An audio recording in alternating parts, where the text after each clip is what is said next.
La leçon 7 de ce cours aborde le chapitre 3.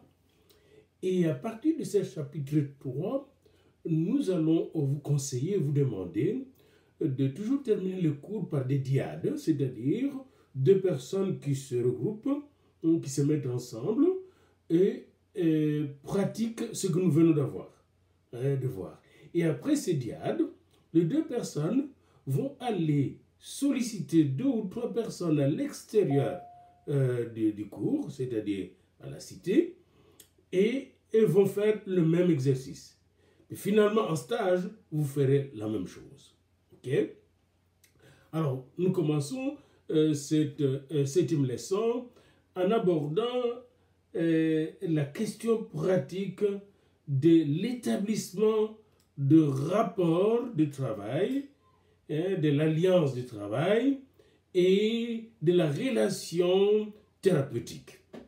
Comment on établit la relation thérapeutique en counseling? Voilà. Maintenant, nous entrons vraiment dans le détail de notre travail. La première chose que vous devez faire, c'est vous poser la question suivante, et vous pouvez le faire aussi en dyade. Est-ce que vous avez déjà établi des relations avec des gens comme ça dans votre vie? Moi, je me souviens avoir établi des relations avec des gens. Et vous pouvez, n'est-ce pas, noter certaines relations qui ont été significatives. Et demander comment s'est établie cette relation significative. Qu'est-ce que ça vous a apporté? Et qu'est-ce que vous avez apporté à l'autre? Avez-vous déjà aidé quelqu'un, n'est-ce pas, qui était en relation avec vous, ou avez-vous déjà reçu de l'aide de quelqu'un qui était en relation avec vous? Est-ce que votre relation avait apporté un support à l'autre, ou vous avez apporté un support?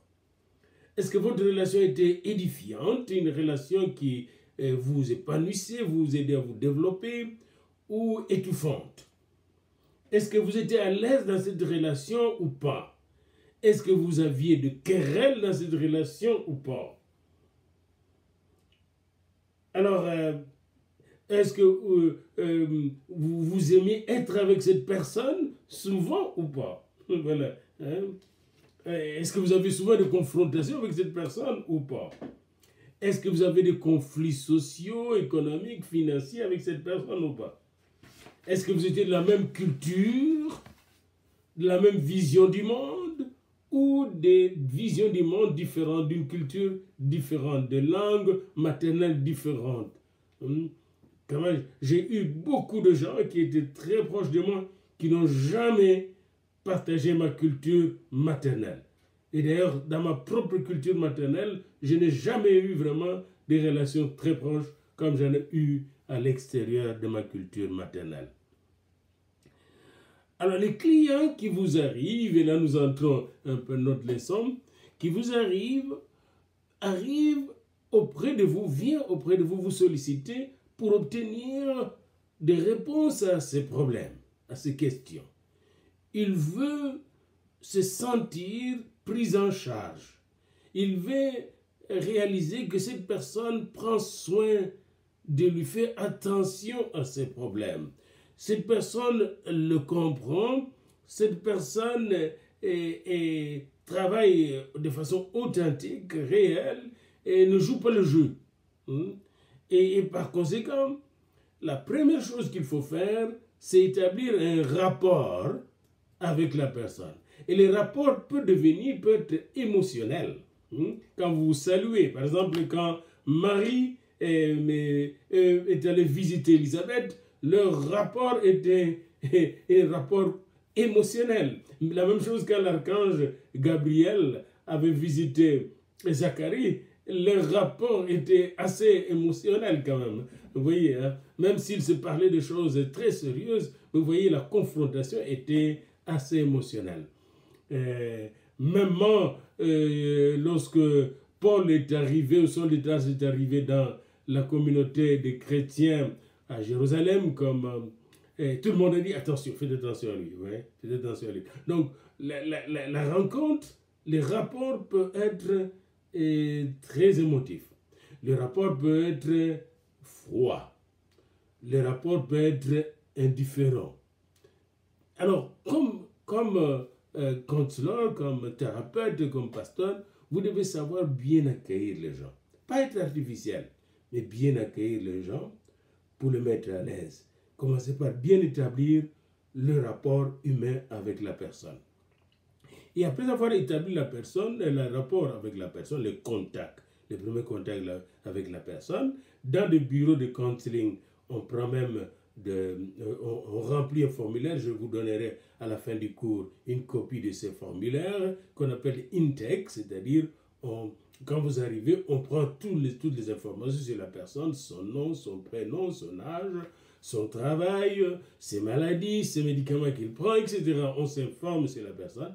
Mais dès son entrée chez le counselor, et cette personne est reçue de façon respectueuse, et le counselor établit un rapport personnel avec le client ou l'analysant, la personne qui vient pour analyser son problème. En fait, c'est lui qui analyse. Vous êtes un analyste, et lui, c'est l'analysant.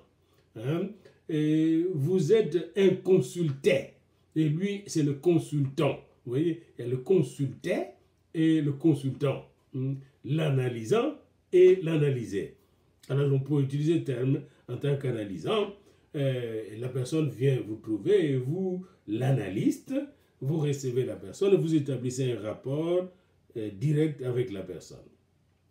Les rapports, c'est le point d'entrée thérapeutique. Mais après ce rapport, il faut établir ce qu'on appelle la relation thérapeutique. Vous voyez, la relation thérapeutique commence à s'établir à partir du moment où la personne commence à exposer son problème.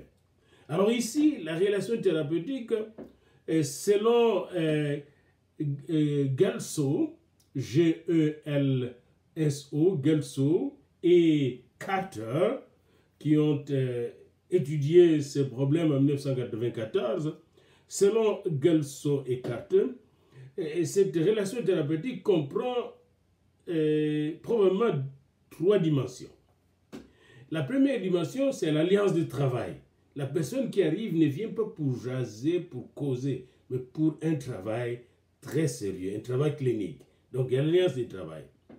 La deuxième dimension, c'est la configuration transférentielle. C'est-à-dire que vous établissez dans cette alliance de travail un lieu, une structure dynamique dans laquelle la personne va mobiliser tous ses problèmes, ses frustrations, ses problèmes refoulés, cachés, et il va les transférer dans son discours. Il va les transférer dans son discours, il va les exposer. C'est ce qu'on appelle le transfert, la mobilisation de l'inconscient de l'analysant. Et c'est là qu'il faut faire attention pour vous pendant qu'il parle. Ne l'interrompez pas, parce qu'il ne faut pas l'empêcher de continuer à faire son transfert. Si vous l'interrompez, vous commencez à parler de vous-même, vous faites le contre-transfert. Et c'est dangereux. Il faut faire attention au contre-transfert, c'est-à-dire la mobilisation des problèmes inconscients de l'analyste. Le contre-transfert. Il faut tenir compte de ce vocabulaire, c'est très important. Donc, il y a l'alliance de travail qui est établie. Dans cette alliance de travail, vous devez être conscient que c'est une configuration qui est tout à fait spéciale. Cette configuration s'appelle la configuration transférentielle. Il y aura des transferts et de contre-transferts. Il y aura des résistances et des silences. Il y aura des pleurs et des cris, etc. Tout ça, ça se fait dans le contexte de transfert des émotions, transfert de frustration, transfert de mauvais jugements, transfert de mauvais comportements, etc. Ça sera une dynamique émotionnelle, une dynamique cognitive, une dynamique comportementale que vous allez vivre dans le laboratoire de votre clinique de counseling. Et donc, en plus de la relation de travail, de la configuration transférentielle, il y a la relation réelle. 2 humains qui se rencontrent. Et c'est là que nous allons. Les 2 humains qui se rencontrent peuvent être, l'un peut être antipathique ou sympathique, etc. Mais dans la relation thérapeutique, vous devez être empathique. Et c'est très important. Vous devez être empathique. C'est très important. Dans votre relation avec la personne, vous devez être empathique. Et l'empathie, c'est très important. Vous voyez, l'empathie, c'est le fait d'accepter l'autre tel qu'il est dans sa souffrance, mais aussi d'accepter le contenu de son discours, sa narration. Hein? De prendre au sérieux ce qu'il vous dit. Il commence à vous dire, j'aime pas mon mari, il me bat presque chaque jour. Alors, dans l'empathie, vous allez paraphraser la personne, pas contredire la personne, et commencer à adopter un comportement, n'est-ce pas, qui défend le mari. Non, il vous bat chaque jour. Oui. Waouh. C'est terrible, vous devez être vraiment. Vous devez être vraiment maltraité. Et elle continue. Vous voyez, hein? L'empathie. Le contenu est pris au sérieux. Deuxième dimension de l'empathie, la signification que l'auteur du discours accorde à son discours doit aussi être prise au sérieux, n'est-ce pas? La personne qui vous parle donne de la signification à chaque mot, chaque chose qu'elle dit, chaque expérience vécue. Et c'est cette expérience que vous devez prendre. Quand elle me battait, parfois, je sentais que j'allais mourir. Je sentais que j'allais mourir. Comme un peu la femme qui se disait avoir été violée par Kavanaugh, le juge qu'on vient de nommer à la Cour suprême des États-Unis, a dit, quand il est venu m'étouffer là, la bouche, je pensais qu'il allait me tuer. C'est elle seule qui est capable de donner sens à cette expérience. Troisièmement, donc vous avez le contenu de sa narration, les sens qu'il donne, ou que cette personne donne à sa narration. Mais dans l'empathie aussi, il faut tenir compte du fait que la personne qui vous communique son problème, n'est-ce pas, a vécu des choses, est en train de vivre des choses dans son être pendant qu'il vous parle. Et vous devez vous identifier à cette souffrance que cette personne éprouve, hein, le pathos, la souffrance que cette personne éprouve. Donc il n'y a pas seulement le contenu, il n'y a pas seulement la signification, il y a le pathos, l'expérience existentielle. Vous devez entrer, pour ainsi dire, en communion avec cette personne. L'expérience existentielle de cette personne quand vous l'écoutez. Et Jésus était spécialiste dans ça.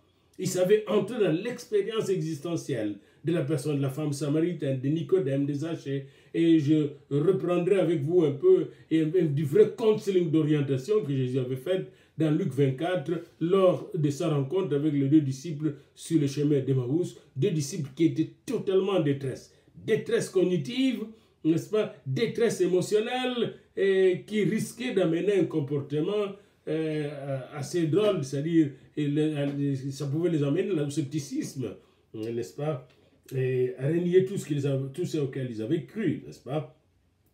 Alors donc l'empathie, donc vous commencez par prendre au sérieux ce que la personne vous dit, la signification que la personne accorde à ce qu'elle dit, et en même temps ce que la personne sent, ce que la personne sent, vit et revit encore, vous voyez. Et alors, c'est pourquoi des auteurs comme Glading, G-L-A-D-D-I-N-G, Glading, des auteurs comme Glading, même Gonzalez, n'est-ce pas, et Welch, qui sont tous de spécialistes en counseling, de psychothérapeutes de counseling et de professeurs de counseling, ont distingué deux stages de l'empathie.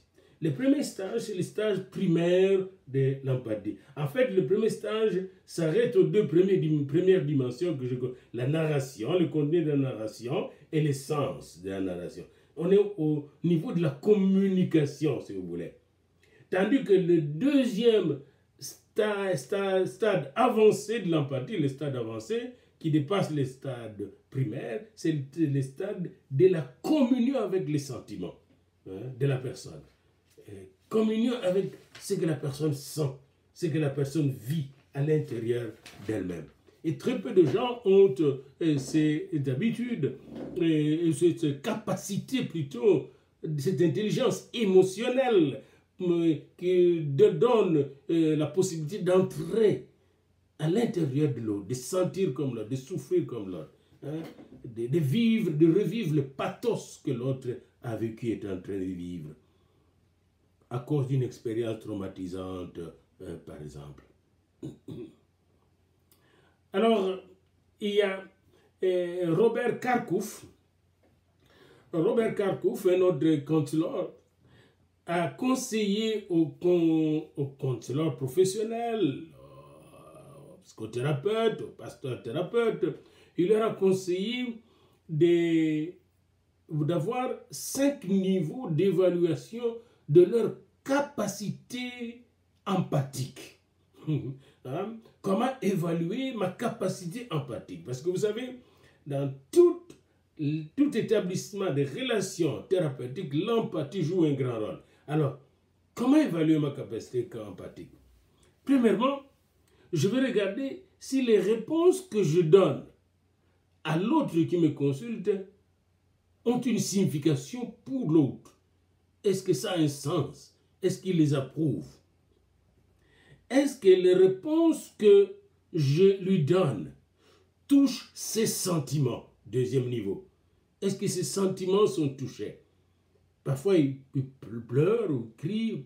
Est-ce que mes réponses, non seulement qu'elles ont une signification, mais touchent aussi à ses sentiments? Troisième critère d'évaluation. Est-ce que les réponses que je lui donne, n'est-ce pas, je donne à mon client pendant qu'il me parle, fait que nous puissions avoir de l'échange, un dialogue, vous voyez, hein, et que la personne puisse continuer à me parler et le bloquer. Si vous voyez la personne bloquée à partir de ce que vous dites, et puis n'a plus envie de parler, peut-être que les réponses que vous donnez ne font pas du tout son affaire, ou vous êtes en train de taper à côté. Il faut qu'il ait de la communication, n'est-ce pas, un dialogue entre l'analyste et l'analysant. Quatrième critère que vous devez noter, n'est-ce pas, c'est de voir si l'expression des sentiments que vous êtes en train de sentiments du client, que vous êtes en train de formuler, votre manière d'exprimer ces sentiments, atteint la profondeur de son âme meurtrie. Est-ce que vous êtes en train de toucher réellement son cœur quand vous parlez? Et vous le voyez, ah, c'est ça, c'est vrai ce que vous dites. C'est comme ça que je me suis senti. La profondeur. Est-ce qu'il y a de la profondeur? Parce qu'il y a des gens qui sont très artificiels, superficiels même.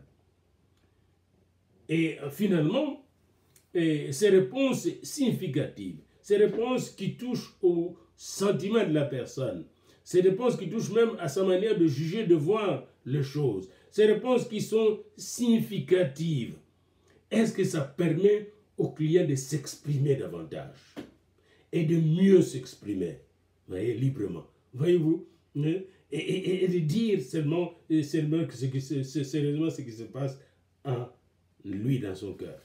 Et ça, c'est... Vous allez voir que en vous posant de telles questions sérieusement, vous commencez à pénétrer la personne.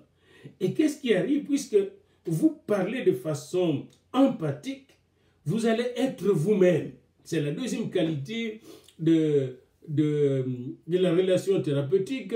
Il faut que dans votre communication thérapeutique, vous puissiez être vous-même authentique. Hein, c'est ce qu'on appelle en anglais le genuineness. Genuine. Il faut une communication genuine, une communication authentique, être vous-même. Il ne faut pas jouer au counselor. Je ne joue pas au counselor, ni joue au pasteur. On n'est pas là pour faire du théâtre avec un masque. Non. Prendre un rôle. Non. Vous êtes ce que vous êtes. Vous parlez comme vous parlez normalement. Vous touchez la personne, hein, comme si vous étiez en train de parler avec... Il faut être congruent, on appelle ça. C'est-à-dire égal à vous-même, tel que vous êtes. Pas tricher avec les sentiments. Pas faire semblant. Il y a eu des prédicateurs de télévision aux États-Unis qui faisaient semblant de pleurer. Mais finalement, on les a découverts. Vous devez être vous-même, être congruent, être spontané dans votre analyse, tout en étant très réfléchi, mais spontané, libre de parler, tout en tenant compte de l'autre qui est au centre du débat de counseling. Donc vous avez d'abord l'empathie, la congruence ou l'authenticité, être authentique. Et troisièmement, le regard positif. Il faut regarder comment vous regardez l'autre. Vous voyez, qui entre dans votre clinique. Ah, encore celui-là. Il vient encore, il est plein de problèmes. Et là, vous le jugez, vous le condamnez déjà. Hein? Mais vous devez être plutôt avoir un regard positif.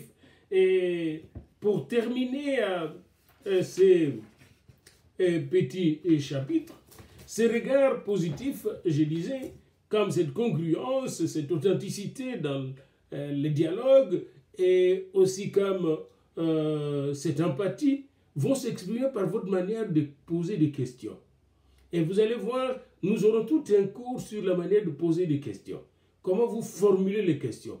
Comment vous phrasez et paraphrasez vos questions. Par exemple, quand vous phrasez, c'est vous qui formulez la question. Quand vous paraphrasez, vous utilisez la même question que l'autre a posée et vous essayez de lui reposer la même question ou de lui redire ce qu'il a dit d'une manière tout à fait nouvelle et plus agréable. Et vous pouvez faire de reflet, vous reflétez ce qu'il a dit, n'est-ce pas, quand il vous dit « Ah, je souffre tellement avec ce mari. » Vraiment, vous souffrez. Il me bat presque chaque jour. Waouh! C'est terrible, ça doit être terrible pour vous. J'ai envie de sortir de ce ménage. Je comprends, madame. Je comprends ce problème. Je comprends. Et vous écoutez. Vous êtes ouvert. Vous ne jugez pas. Vous recevez. Et c'est important. Je vous demande d'ouvrir vos Bibles maintenant et d'aller avec moi dans Luc 24. Dans Luc 24, vous avez une rencontre de Jésus-Christ, le ressuscité, avec deux disciples. Et les disciples sont en train d'aller vers le chemin d'Emmaüs, vers Emmaüs plutôt, ils sont sur un chemin vers Emmaüs. Et sur le chemin d'Emmaüs, ils rencontrent Jésus-Christ. Et Jésus leur pose une question. Hein, il est comme un étranger, il s'approche d'eux et il pose une question. Et j'ai dit, en continu, il faut s'approcher de l'autre, puis l'écouter. Jésus, il établit d'abord un rapport, et après ce rapport, il va développer une relation thérapeutique. Vous allez voir. Et là, il dit, il s'approche et fait route avec eux. Il chemine avec eux. Les consignes se cheminent avec l'autre. Puis, eux ne reconnaissaient pas que c'était Jésus. Jésus se présente comme un homme. Ici, moi, je dis comme un consoleur, parce que ces gens-là sont en détresse. Alors, Jésus leur pose cette question, de quoi vous entretenez-vous en marchant? Et ils s'arrêtèrent, l'air attristé. Voyez-vous, ici, Luc, c'est un médecin. Et Jésus leur pose la question, de quoi vous entretenez-vous en marchant? Et là, ils s'arrêtent, l'air attristé. Jésus voit leur visage, ils sont attristés. Le consoleur, son regard positif doit être braqué sur la personne qui lui parle. Ah, il a l'air attristé. Puis après, Jésus leur pose la question, mais de quoi vous parlez-vous? De quoi vous entretenez-vous? Et là, ils se mettent à lui parler de leurs problèmes. Jésus écoute. L'un d'eux, Cléopas, il répond, mais tu es le seul qui ne connaît pas. Puis il parle. Jésus écoute. C'est après avoir écouté que Jésus leur dit, ô homme sans intelligence, et dont le cœur est lent à croire tout ce qu'ont dit le prophète. Ici, je vous laisse sur votre soif en vous posant la question, quelle approche Jésus utilise ici? Est-ce une approche émotive? Est-ce une approche cognitive? Est-ce une approche comportementale? Parce que vous avez déjà étudié toutes ces théories. Répondez à cette question chacun et envoyez-moi les réponses. Ne vous parlez pas les uns les autres. Et ça, c'est une question très claire pour savoir si vous... Quelle approche Jésus utilise? Et vous allez voir que Jésus a dévancé les grands psychothérapeutes de notre temps. Alors, c'est très important de savoir comment se mettre à l'écoute. Mais ici, nous tenons au fait d'établir la relation d'abord. Vous rétablissez le rapport. Et en établissant, vous développez la relation. Et cette relation doit être une relation empathique, très important, authentique, très important, avec un regard positif. Une relation empathique, une relation authentique et une relation basée sur un regard positif, un regard qui donne de l'espérance, un regard qui assure, un regard qui met à l'aise. Parce que vous devez créer une atmosphère. Et c'est dans cette atmosphère curative, cette saine atmosphère qui sécurise, que la personne malade, troublée, débalancée, déséquilibrée sera à l'aise pour vous communiquer ses souffrances. Et il va tenir compte de la façon dont vous le regardez, de la façon dont vous vous tenez. Et vous savez, les gens regardent tout ça. Et vous aussi, vous devez être vigilant pour regarder comment la personne parle, se tient, et quel est le ton de sa voix. Vous devez tenir compte de tout ce qui est non verbal et verbal. C'est tout un travail.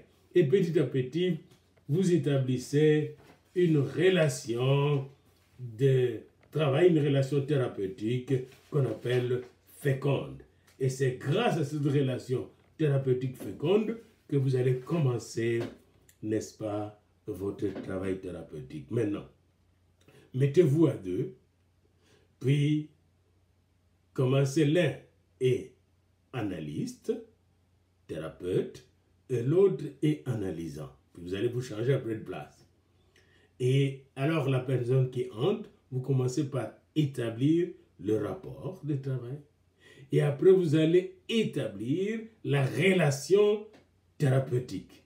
Et n'oubliez pas, c'est les trois étapes de la relation thérapeutique, ou les trois dimensions, à savoir, c'est une relation de travail.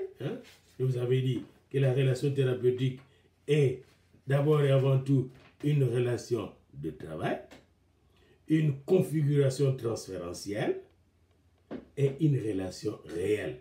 Et c'est cette relation réelle que nous avons analysée en disant la caractéristique de la relation réelle en thérapie de counseling, c'est que cette relation réelle doit être empathique, doit être authentique et doit être basée sur un regard positif.